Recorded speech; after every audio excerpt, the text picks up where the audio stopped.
গণ অভ্যুত্থান ২০২৪ এর মর্যাদা, গুরুত্ব, মহিমা আমরা ধারণ করি। আমরা এটাকে স্বীকৃতি দিই, সারা জাতি স্বীকৃতি দেয়। এটাকে আমরা যথাযথ মর্যাদায়, যথাযথ স্থানে রাষ্ট্রীয়ভাবে স্বীকৃতি দিতে চাই। কিন্তু যে দাবিটা আপনি বললেন যে তারা হয়তোবা কনস্টিটিউশন অংশ করতে চায়, সেই জবাবটা আমি ইনডাইরেক্টলি আগে দিয়ে দিয়েছি। যদি এটা উপযুক্ত হবে, ঘোষণাপত্রের অংশ পুরাটা না নিয়ে শুধু গণ অভ্যুত্থান ২০২৪ জুলাই আগস্টের ছাত্র গণ অভ্যুত্থানের সেই চেতনাটুকু ধারণ করে স্বীকৃতি দেয়া চতুর্থ তফসিলে আনা যেতে পারে।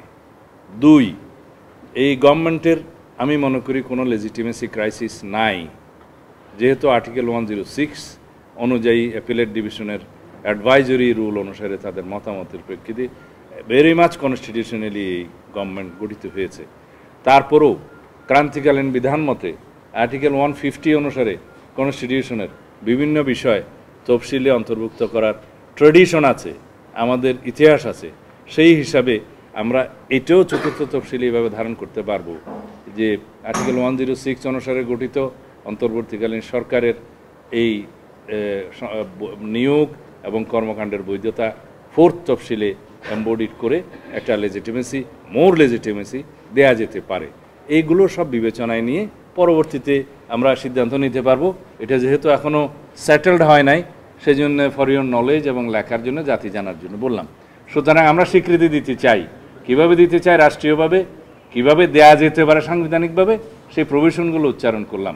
কিন্তু স্বাধীনতার ঘোষণাপত্র যেখানে 1972 কনস্টিটিউশনেও এমবডিড ছিল না, সুতরাং যে কোনো ঘোষণাপত্র যেখানে স্বাধীনতার ঘোষণাপত্র হচ্ছে একটা আলাদা মহিমান্বিত জিনিস, সেই বিষয়টা যখন ওখানে বিবেচিত হয় না, সুতরাং এই বিষয়টা আসলে তখন 7ই নভেম্বরের কথা আসতে পারে, 1990-এর কথা আসতে পারে, সব কিছু আসতে পারে। সুতরাং আমাদের চিন্তা করতে হবে, কনস্টিটিউশন কোনো লিটারেচার নয়।